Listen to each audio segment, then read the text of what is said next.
అమ్మ ఆ రోజుల్లో మీరు ఇతర భాషలు నేర్చుకోవడానికి తావు ఎక్కడ ఉండింది? మెడ్రాస్ వెళ్లారు కాబట్టి తమిళ్ నేర్చుకున్నారు. మరి కన్నడ అవన్నీ ఎలా వచ్చాయి మీకు? కన్నడ మాతృభాష అంటే తెలుగు. కన్నడ సినిమా చేశాను నేను. కన్నడ సినిమా చేయడంలో అక్కడ చుట్టూ ఉండే ఆర్టిస్టులు వాళ్ళు కాస్త చెప్పేవాళ్ళు. పండ్రిబాయమ్మ గారి కన్నడ డ్రామాలు వేశాను. మ్మ్హ. ఎక్కువ థియేటర్ ఎక్స్పీరియన్స్, రేడియో ఎక్స్పీరియన్స్ మీకు అవును, బాగా. కన్నడ డ్రామాలు వేశాను. కూడా ఉండే ఆర్టిస్టులు కన్నడ బాగా నేర్పేవాళ్ళు వాళ్ళు. ఒక్క సినిమాతోటి మొత్తం నా డబ్బింగ్ నేనే చెప్పుకునే స్థాయికి ఎదిగాను నేను కన్నడ. చాలా గొప్ప విషయం అది. అవును, మ్మ్. అలాగ కన్నడ వచ్చింది బాగాను. రాజ్ కుమార్ గారి మిస్సెస్ పార్వతమ్మ గారు వీళ్ళందరూ కూడా బాగా హెల్ప్ చేసేవాళ్ళు. కన్నడ పండ్రిబాయమ్మ గారు వీళ్ళందరూ కూడా ఆవిడతో డ్రామాలు ఎక్కువ వేశాను, కన్నడ డ్రామాలు.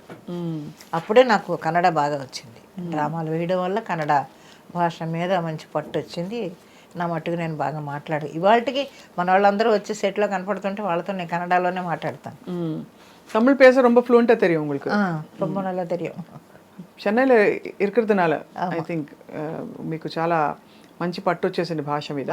మీ ఊరి వాళ్ళు మళ్ళీ ఊరికి వెళ్తూ వస్తుండేవారా? తర్వాత మీ ఇంట్లో పుట్టింటి వాళ్ళతో కట్ ఆఫ్ అయిపోయిందా కంప్లీట్?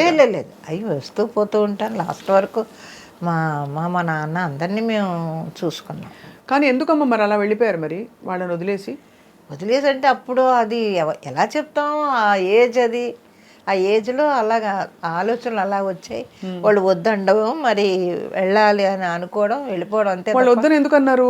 వద్దంటే కులాంతరం. అప్పటికి వాళ్ళు కేసు కూడా పెట్టారు నా మీద. ఏంటది, మా వాళ్ళు మైనార్టీ తీరలేదని, పైన 16 ఏళ్ల వయసు మైనార్టీ తీరలేదని మా వాళ్ళు. ఆ తర్వాత మా ఆయన తరపు వాళ్ళేమో అక్కడ వాళ్ళ ఇంట్లో ఎవరో డాక్టర్ ఉంటే వాళ్ళు సర్టిఫై చేసి లేదు ఈ అమ్మాయికి మైనార్టీ తీరిందని వాళ్ళు పెట్టి పెద్ద గొడవలు అయ్యాయి. ఆ తర్వాత నేను మా ఆయన చెన్నై వచ్చేసిన తర్వాత మా ఆయన మా వాళ్ళకి ఎక్కువ కావాల్సిన ఆయన అయిపోయాడు. అది విన్నాను, చాలా కథల్లో అవుతుంటుంది. నిజంగా అయిందనమాట మీకైతే అది. అయితే మీరు ఈ సినిమా ప్రయాణం కొనసాగిస్తూ మధ్యలో ఈ సినిమాల రెమ్యూనరేషన్స్, వ్యావహారిక విషయాలు ఉంటాయి కదా, అలాగే ఎంత దాచాలి, అడ్వాన్స్ ఇచ్చారు రిమైనింగ్ పేమెంట్ రాలేదు, ఇట్లాంటివన్నీ మీరే ఫాలోఅప్ చేసుకునేవారా? సార్ ఉండేవారా? లేదు, నేను ఆయన అసలేమీ తెలియదు. ఆయన ఒక్కటే నెలాఖరు వస్తే చాలు, ఏమే నెలాఖరు వచ్చేస్తుంది, 20వ తారీఖు వచ్చేసింది, 25 వచ్చేసింది అంటే ఫస్ట్కి ఇవన్నీ కట్టాలి అనేది అదొకటే ఆయనకి. రానివ్వండి చూద్దాంలే, వస్తాయి కదా డబ్బులు, వాళ్ళు ఇవ్వాలి కదా వీళ్ళు ఇవ్వాలి కదా అని అవి తీసుకొని ఇస్తే ఆ కట్టాల్సిన అన్నీ కట్టేసి, కరెంటు బిల్ అని అదని ఇదని అన్నీ కట్టేసి ప్రశాంతంగా కూర్చునేవాడు ఆయన. ఆ నెలకి సరిపడా అన్నీ కట్టేసి ఇంట్లో కావాల్సిన సరుకులను తెచ్చేస్తే హ్యాపీ. ఇంకా ఎందులోనూ కలుగు చేసుకునేవాడు కాదు మా ఆయన. మీరు ఎప్పుడు అనుకోలేదమ్మా ఎందుకు నాకు ఇంత కష్టమైన జీవితం అవసరమా అని? అనుకోలేదు, అది కష్టం అని నేను అనుకోలేదు ఎప్పుడూను. ఎంత జాబ్ అయితే మాత్రం ఇల్లు మొత్తం ఇప్పుడు ఆడపిల్లలకి సహజంగా ఉంటాయి కదమ్మా. ఇప్పుడు ఈ తరమైనా ఆ తరమైనా భర్త రావాలి, ఏంటి ఇంటికి తీసుకొచ్చి కొత్త చీర మల్లెపూలు ఇవ్వాలి, మంచిగా సినిమాకి తీసుకెళ్ళాలి, ఏంటి నేను ఇంటి పట్టు నుండి అన్నీ చూసుకోవాలి. మీరు ఇంటికి వెళ్ళి బయటకు వెళ్ళి పొద్దున్నే కాల్ షీట్లు పని చేయడాలు, ఎండలో నలిగిపోవడాలు, ఇవన్నీ బాధ అనిపించలే? లేదు, ఎప్పుడు నాకు అది చెప్తున్నాను, ఒక డిఫరెంట్ క్యారెక్టర్ అది. అసలు ఆలోచన ఎప్పుడు నాకు రాలేదు ఇంతవరకు. ఇప్పుడు మీరు చెప్తుంటే ఓహో ఇవన్నీ వచ్చాయేమో, నాకు అసలు ఆలోచన కూడా రాలేదు. ఎంతసేపు చెప్తున్నాను కదా, నా ఇల్లు, నా సంసారం, నా పిల్లలు, బయటికి వెళ్ళి డబ్బింగ్ చెప్పుకోవడం, గ్రూప్ డాన్సులు చేశాను, డబ్బింగ్లు చెప్పుకున్నాను. గ్రూప్ డాన్సులు చేశాను? గ్రూప్ డాన్సులు కూడా చేశాను. ఏమేమి డాన్స్ అమ్మా? సాంగ్స్, సినిమాల్లో గ్రూప్ డాన్సులు. ఈ గ్రూప్లు అన్నీ చేస్తుంటారు కదా, హీరో హీరోయిన్ చేస్తే వెనకాల గ్రూప్ డాన్సర్స్. మీకు డాన్స్ నేర్చుకున్నారు అయితే అంతకుముందు? చిన్న సత్యం గారి దగ్గర నేర్చుకున్నాను నేను. ఓ, సత్యం గారి దగ్గర? ఓహో, దుర్గాదేవి గారు తెలుసా మీకు అక్కడ? తెలుసు, క్లాసులు చెప్పే దుర్గాదేవి, పాడే దుర్గాదేవి గారు. నాకు ఆవిడ మా పెద్దమ్మ, సొంత పెద్దమ్మ. మీకు చాలా మంది ఉన్నారు చెన్నైలో. చెన్నై మా వాళ్ళందరూ ఉన్నారు. అదే క్లాసులు అంటే అక్కడ సత్యం గారి సీనియర్ డిసైపుల్ ఆవిడ. మీరు అక్కడ నేర్చుకున్నారమ్మా అయితే? సత్యం గారు వచ్చి ఒక డ్రామాకి మా ఇంటికి వచ్చి సాంగ్ కంపోజ్ చేసి వెళ్ళేవారు ఆయన. చెప్పుకుంటే ఇది చిన్న సత్యం గారు అది చిన్న హట్టు, నేను మా ఆయన అప్పుడు ఇంకా మాకు పిల్లలు కలగలేదు. ఆ హట్టుకు వచ్చి డ్యాన్స్ నేర్పించి వెళ్ళేవాడు ఆయన సత్యం గారు. అంతా అప్పటి నుంచి తెలుసు మీకైతే? ఎంతవరకు నేర్చుకున్నారమ్మా కూచిపూడి? జతులా? కొంతవరకు నేర్చుకున్నాను, తర్వాత మానేసి ఇంకా ఈ డ్రామాలు అవి ఎక్కువ డ్రామాలు తిరిగేదాన్ని. నాగభూషణం గారి రక్తకన్నీరు నాటకాలు ఎక్కువ వేశాను. ఏమన్నా డైలాగ్ గుర్తుందమ్మా మీకు?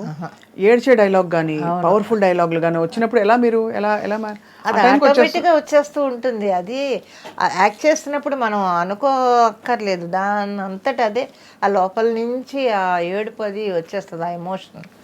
దాన్ని మనం ఫీల్ అయ్యి చెప్తే చాలు వచ్చేస్తుంది, కళ్ళంటి నీళ్ళు వచ్చేస్తాయి ఆటోమేటిక్గా. అది స్టేజ్ అనగానే ఇంకా వేరే దారి ఉండదు కదా. సినిమా అన్నా కొంచెం గ్లిజరిన్ పెట్టుకుంటాం, స్టేజ్ మీద పెట్టుకోవడానికి ఏమి ఉండదు. అవును, డైరెక్ట్గా ఏడవలసిందే. అమ్మ క్యారెక్టర్, వదిన క్యారెక్టర్ వేశారు, ఇంకా అన్ని క్యారెక్టర్ రోల్స్లో మీరు కనిపించారు. ఏదైనా మీ నార్మల్ సహజ రూపానికి భిన్నంగా వచ్చిన క్యారెక్టర్స్ ఉన్నాయా మాకు తెలియనివి? అంటే ఈ సినిమాల్లో అన్నీ తెలిసి ఉండవు కాబట్టి.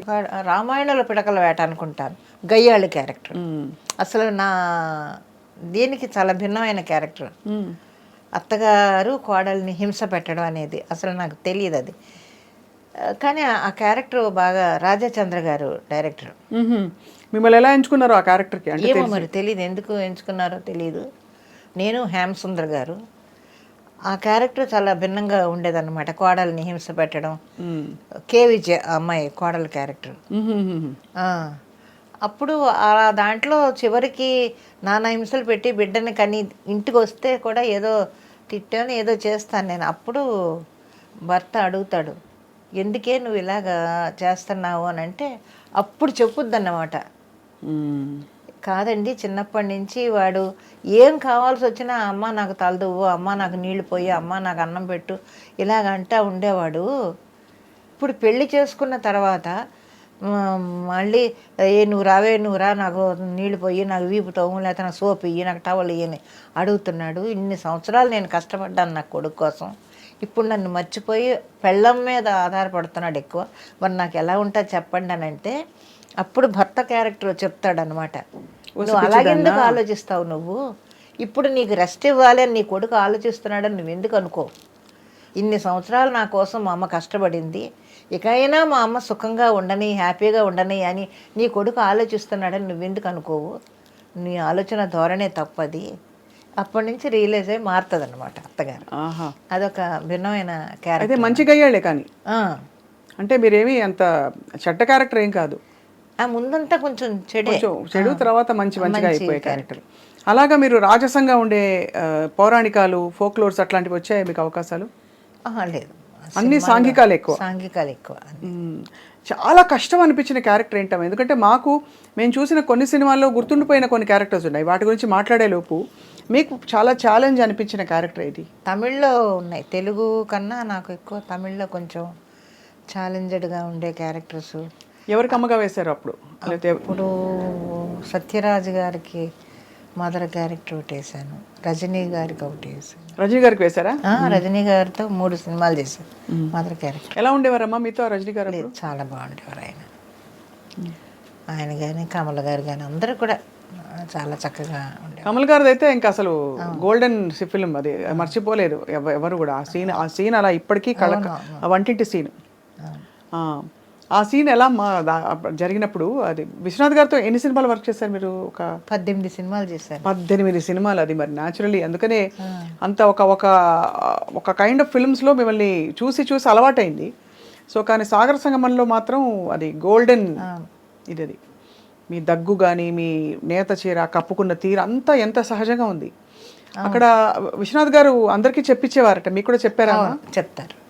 కొన్ని పద్ధతులు ఆయన్ని చూసే నేను నేర్చుకున్నాను, కట్టు బొట్టు అంతా కూడా. ఇప్పటికీ నేను అదే ఫాలో అవుతాను.